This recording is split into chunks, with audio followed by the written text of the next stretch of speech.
All right, so we're going to do 2 more days with section 5.5 because there's just a ton of formulas. And then we're actually going to finish up this chapter. We're not going to do a traditional test, obviously, but I'll let you know on day 3 this week. Anyhow, so these are power reducing formulas. Basically, they're taking a squared down to something without a square. And then, if you feel so inclined, because you see these are all double angles, you could actually reduce these down to normal angles by using the double angle formula. So you can combine any of these formulas to put these in whatever form you prefer. Alright, so these formulas, if you need them to write them down, they are on page 389. But I also uploaded that file, that big file with all the trig functions. I think that paper, I looked over it, I think it has everything. If you're able to print that, that would be great. Or just write them all down, that's fine. But you're going to want to keep those formulas just as reference as you do these. All right, so rewrite sine x to the 4th with first power trig function. So we want to reduce this as much as we can. So it's going to take us quite a bit of time to do this, but we can do this. What we have to realize that sine for x is actually sine squared x squared. So once we do that, we can actually use the power reducing formula for sine squared x, and we can rewrite this as 1 minus cosine 2u over 2 squared.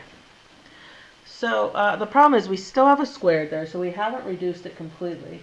But what we can do is we can actually FOIL out the top, the numerator, and we can keep on going with this, and then we will be able to apply the formula once more. But we would just keep applying the formula until we get this down to something without any powers in it. So this is 1 minus cosine 2u squared over 4. So I am going to rewrite this as 1/4. I'm just pulling the 4 on the bottom, I'm pulling it out front. Oh, oopsie. 1 minus cosine 2u squared. Let's rewrite that. Let's FOIL that out, that parentheses. So that's going to be 1 minus cosine 2u minus cosine 2u plus, oh, I switched to u. I meant to keep those as x's. Oh well, I'll switch back. 2, oops, no 2. Cosine squared 2u. These two will combine. 1/4 1 minus 2 cosine 2x plus cosine squared 2x. And now we can take this part and apply another power reducing formula there. And that would be 1/4 1 minus 2 cosine 2x plus, this would be 1 plus cosine 4x, because it's 2u, over 2.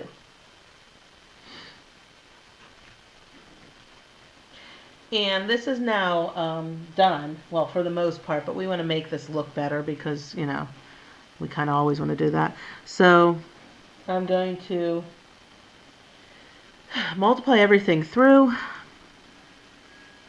So this is going to equal 1/4, once I distribute the 1/4 back in. 1/4 times 2, that's going to reduce to 1/2. So cosine 2x over 2. And then 1/4, this is a 1/2 over here, so that's a 1/8. So the 1 times 1/8. And then plus cosine 4x over 8. And then the last thing I can do is actually combine these two fractions. And 1/4 and 1/8 what's that, 3/8? Yeah. So 3/8 plus, minus cosine 2x over 2 plus cosine 4x over 8. And that's the best I can do. If I want to, I can pull the fraction out. You know, some people might prefer this. I don't know. So this is the way the book shows it. I kind of like this better, but I can pull the eighth out of each of these. So I'm going to actually take out an eighth. That's going to leave behind a 3 here. If I take an eighth out of here, it's going to leave me with 4 cosine 2x. And if I take the eighth out of here, it's going to leave me with just the cosine 4x. I don't know. I personally prefer this. I'm just showing this because that is how the book has it written. Just know that when you look at the answers in the back of the book, you know, you might see some different things. Okay, so for this, I have 3 examples of this for you.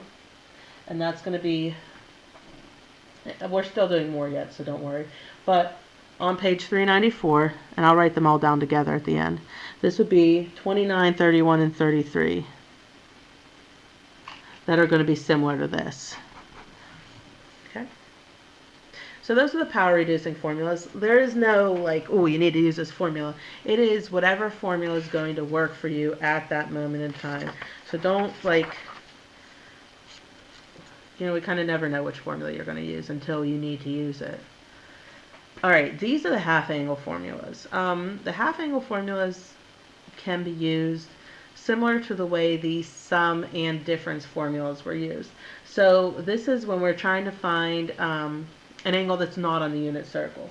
So anyhow, like I said before, write these down if you don't have your if you don't have them all printed. If you do have them all printed, you're fine. If you want to refer, this is on page 390. Page 390. Check it out. So we would use the half angle formula to find something like the sine, cosine, or tangent of, let's say, 105. Because 105 is not on the unit circle. But 105 is the same as 210 divided by 2. And so 210 is on the unit circle, so we could actually put in 210 divided by 2, realize that's equal to 105, and we would be able to evaluate each of these. And that's actually the example that we're going to do right now. So let's slide that up.